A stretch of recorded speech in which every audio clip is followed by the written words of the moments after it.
Tony and Corey here, your weekend warriors. Our project today is a planter box with a wild hog trellis.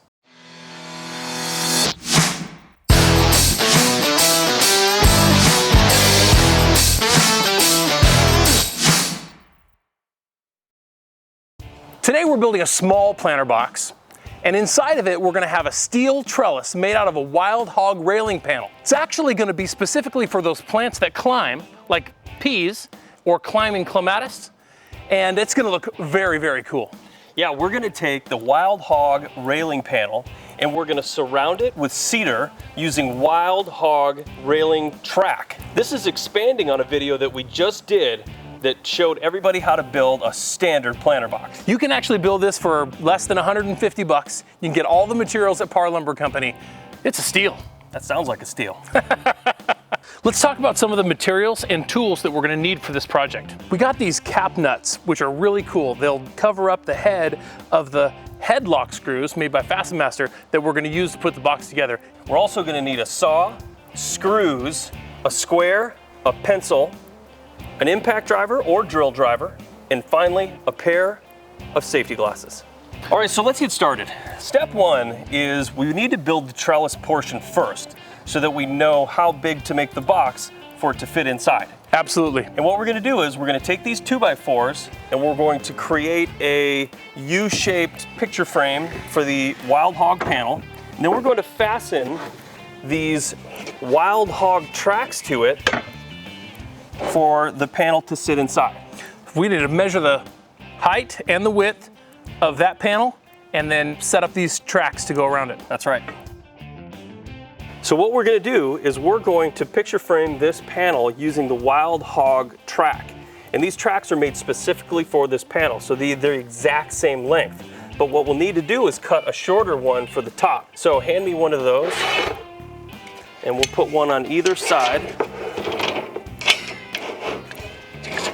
And then we'll measure between the two pieces to see how long we need to cut the top piece. And we're at 34 3/8.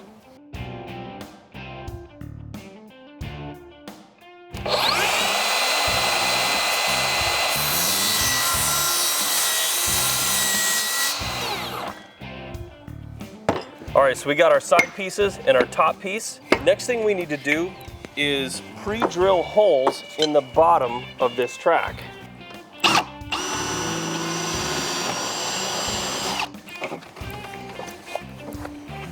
Nowhere in particular, we're just gonna put enough holes in it to hold it securely to the 2x4s. Now, we need to also pre-drill the sides. Correct.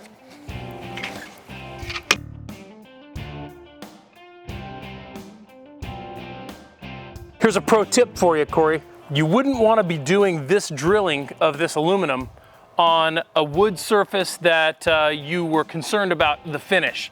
These shavings can really discolor stained wood like a deck or a porch. Yep, good tip. Okay, we've got all of our pieces cut and pre-drilled. Now what we need to do is cut the 2x4 cedar for the frame around the fence panel. So what we're going to do is cut two pieces of 2x4 cedar the exact same length as the metal sides. So we'll get those.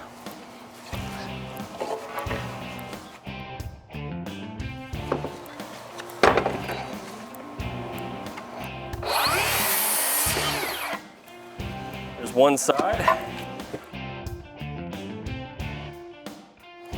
And there's the other. So now what we're going to do is take those 2x4 pieces of cedar and put them up here, side by side. And we're going to put these pieces of track right down the middle. So let's just kind of measure here. We'll put it in the middle, 1.5 inches. You want to make a mark at 3.5? 1 3/4. 1 3/4.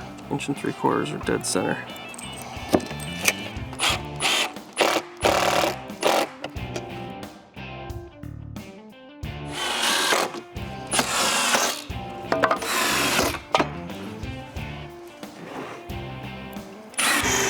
You should look just like that.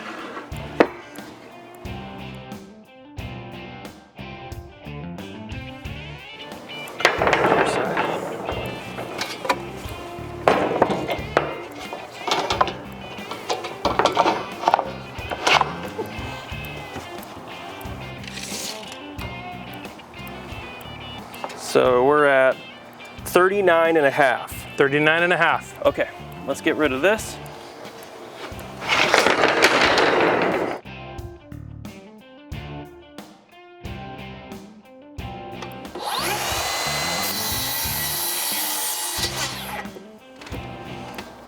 Two and a half in from the end.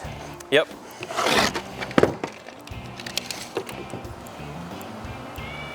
And put a mark there. Dead center. Okay, now we'll take this piece.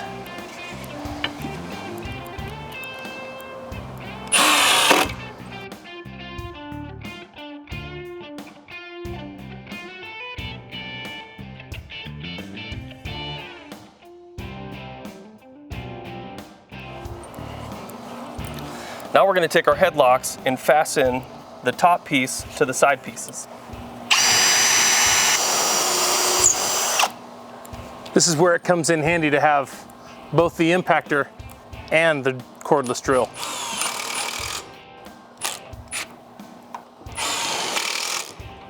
That is going to be the trellis portion. All right, Tony, so we got this portion finished. We just need to make a planter box now that this is going to slide down into. That's exactly 39 and a half inches wide. That's our overall dimension of our finished trellis. So that's 39 and a half. So what we're gonna do is take this 2x10 rough sawn cedar and let's build a box. We're gonna need one piece that's 39 and a half inches long. That's gonna be the bottom. That's gonna be the bottom. Two pieces that are 43 inches. Those are the sides. Yep. And then two pieces that are 11 and a half inches. And those are the ends. Exactly. So let's get cutting. Just be the bottom.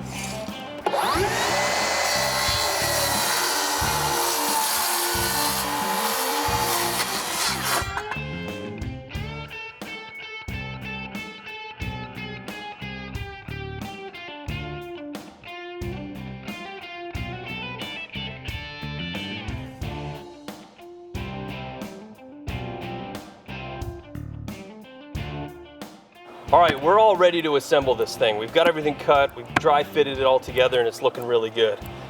I want to throw another product into the mix here. I think it would be a really good idea to glue all of the joints and seams together. Oh yeah. Before we screw it. So let's knock this back down, we'll throw some glue on here, put it back together, and then we'll start screwing. That's a good idea. Let's do it.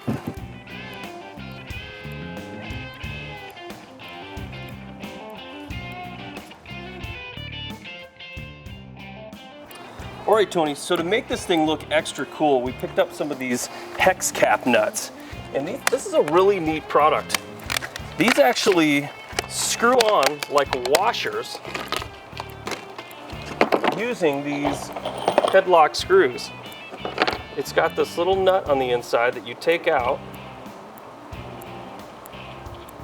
and then it screws on just like a washer. And then you take that little nut and screw it back onto the inside, and it looks like a heavy-duty hex bolt. It's a pretty neat looking product. Very cool.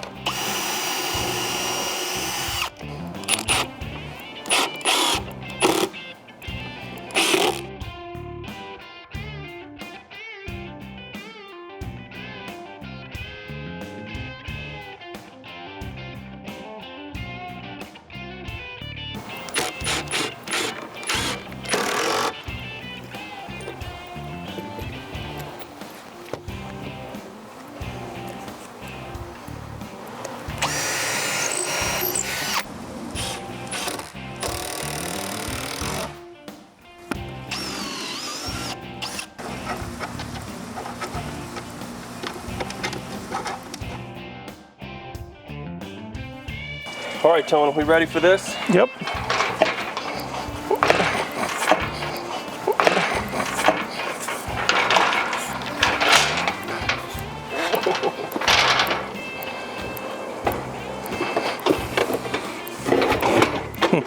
Like a glove.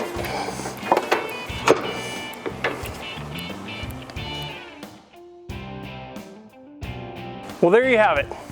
That wasn't too difficult. It was a lot of fun. And it's gonna really make picking those beans or peas or whatever you got climbing up here a lot easier.